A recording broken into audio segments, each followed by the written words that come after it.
masuala ya kutuletea ushoga na masuala ya vita hatutaki, na ndio maana tunamuonya Martha Karua. Lakini vile vile mwambieni Martha Karua hivi, kila taasisi na utaratibu wake, sijazungumzia nchi, kila taasisi na utaratibu wake. Sasa kama taasisi ya chombo chako wewe cha habari ina utaratibu, hata mimi siwezi nikavamia nikaingia. Leo Martha Karua anatoka Kenya anaingia Tanzania, yani Tanzania haina utaratibu. Lazima kila mwanaharakati activities wanaotaka kuja nchini wafate taratibu. Zipo taratibu za kuingia nchini, na una uwezo wa kwenda mahakamani, una uwezo wa kwenda Wizara ya Mambo ya Nje wakakupa kibali, unaweza kwenda Wizara ya Mambo ya Ndani wakakupa kibali, ukaenda mahakamani ukafuatilia. Lakini bahati nzuri mmemsikia nyuma Martha Karua before kwenda mahakamani alikuwa anamzungumzia rafiki yake Tundu Antipas Lissu, ambaye mnajua baada ya ajali yake ya kujitengenezea aliondoka kwenda Kenya, Nairobi, ametoka ameenda Ubelgiji, baadaye amerudi, anautaka urais. Tanzania hatuna urais wa hivyo. Tanzania kuna urais wa utaratibu. Na ndio maana hii no election japo ilikuwepo, lakini mwisho wa siku baada ya kuona wametandikwa kwenye serikali za mitaa, uchaguzi wa serikali ya mitaa, uchaguzi umefanyika kwa amani na utulivu, uchaguzi umekuwa uhuru kila sehemu, na bahati nzuri wengine tumeshiriki. Sasa wameona 98% wanafanyaje. Kwa hiyo wameamua kutengeneza vuguvugu. Bahati nzuri mimi niwaambie waandishi wa habari, nilikuwa kule miaka 13. Mimi nilikuwa kiongozi wa Chadema na nilifikia level ya mwenyekiti wa Chadema vijana mkoa wa Dar es Salaam, kanda, tunasema kanda. Lakini nimefikia mjumbe wa baraza kuu.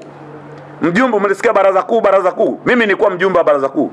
Kwa hiyo najua kila kitu kinachoendelea. Wale Chadema wanasema hivi, wakifanya tukio lolote na serikali wanaenda pamoja, lakini wanatakiwa kabla halijafika mwisho waikwamishe serikali ili ionekane serikali ndio mbovu, kwa sababu wanajua wanawashabiki mitandaoni, wanawashabiki ambao wanawashabikia wenye nguvu kwenye mitandao ya kijamii. Kwa hiyo ndio maana kwenye bunge la katiba wakati wana move wanafika mwisho kukamilisha katiba, wakatoka nje wakaanza kuataki serikali.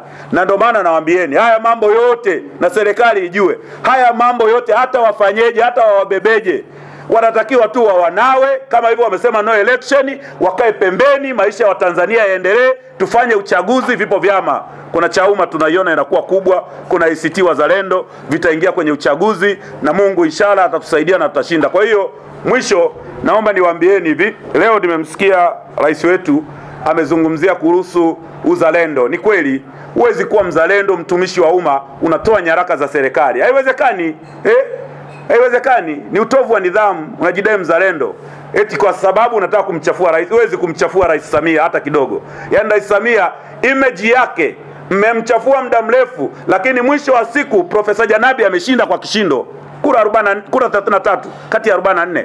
Yaani mmemchafua lakini ameshinda kwa kishindo. Sasa mnasemaje huko kwenye diplomatic duniani ya kubariki, wakati mataifa makubwa yanakuja kutembelea nchi hii, wakati viongozi wa Afrika wanatembelea nchi hii, wakati tunaopeleka mgombea yoyote. Kenya wamejaribu kupeleka mgombea wao Raila Odinga, amepigwa. Lakini wa Tanzania tumepeleka Janabi baada ya kifo cha marehemu Ndugulile. Tumeshinda kwa kishindo. Kwa hiyo ndugu zangu waandishi wa habari, sisi tuko hapa, diplomasia yetu na Kenya ni kubwa na tunaiheshimu Kenya, tunaheshimu nchi za Afrika Mashariki na Kati, na bahati nzuri William Ruto ndio mwenyekiti wa Jumuiya ya Afrika Mashariki na Kati, na viongozi wetu wanaheshimiana. Na hao viongozi wakubwa wana magrupu ya WhatsApp, tusidanganyane huko. Sio wamesema hivi, uongo mtupu. Rais anawasiliana na marais wenzake kama mimi ninavyowasiliana na marafiki zangu, kama waandishi mlivyo na magrupu ya WhatsApp ya waandishi wa habari, na marais nao wana magrupu yao ya WhatsApp.